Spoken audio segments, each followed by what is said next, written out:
Ito naman yung pinagawa natin at dinagdag natin sa ating Aerox version 3. Tulad nito, idol, pinag-wrap in ceramic natin to.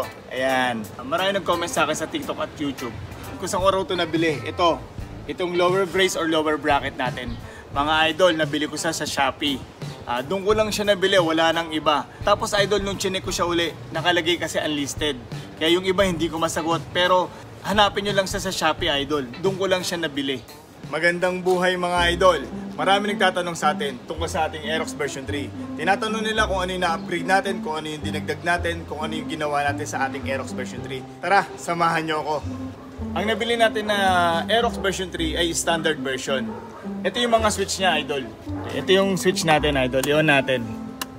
Ito yung digital panel niya. Meron siyang time, tapos ang kilometer yung tinatakbo natin.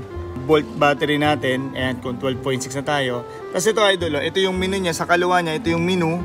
Tapos high and low, left right, busina. May hazard tayo, idol. Tapos ito yung start niya. Tapos ito yung fuel niya. Pag pinindot natin siya, off natin, then buksan natin. Ito yung fuel niya.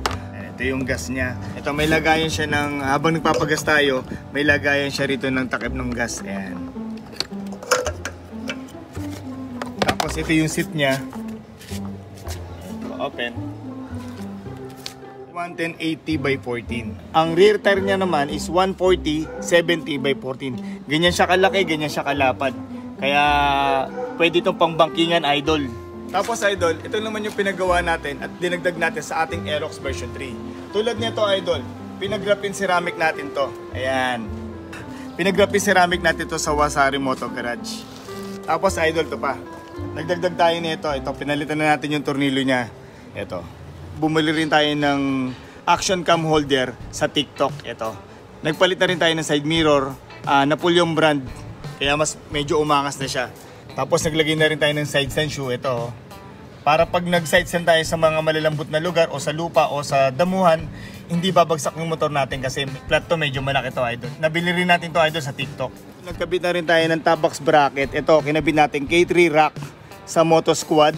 Tapos nagkabit na rin tayo ng top box 3X sa RF Moto. Palit na rin tayo ng shock. Ito. Marami kasi nagtatanong sa akin sa YouTube at sa TikTok. Nagko-comment sila kung ano rin yung maganda suspension para sa ating Aerox version 3. Ito yung marirekomenda ko sa inyo. RCB A3 series. Ayan. Subukan na to, idol. Marami nag-comment sa akin sa TikTok at YouTube kung saan araw ito nabili. Itong lower brace or lower bracket natin. Mga idol, nabili ko sa Shopee. Doon ko lang siya nabili, wala nang iba. Tapos idol, nung chinek ko siya uli, nakalagay kasi unlisted. Kaya yung iba hindi ko masagot. Pero hanapin nyo lang sa Shopee, idol. Doon ko lang siya nabili.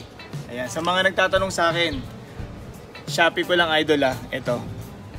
Itong dalawang butas dito, idol. Nung akala ko nung una, para sa lower brace lang natin. Itong lower brace or lower bracket natin. Meron pala nabibili na K3 rack hybrid. Yun, top box bracket yun, idol, dito. Dito pala siya kinakabit para hindi na magkakabit dito sa may shock. Ang bibili nyo lang K3 rack hybrid para sa Aerox version 3 na dito na nakalagay sa dalawang butas dito. Ito, idol, itong footboard matting natin. Umorder tayo sa TikTok. Papalitan na rin natin to, idol. Ipapakita ko sa inyo, idol. Check nyo lang yung TikTok account ko. Ito na, oh. Nakita nyo itong underseat organizer natin. Ayan. Nagagamit ko siya, idol. Nandito kasi yung salamin natin. Nandito yung papel natin. Tapos nandito na rin yung lisensya at ORCR natin. Kaya gamitin natin itong underseat organizer natin.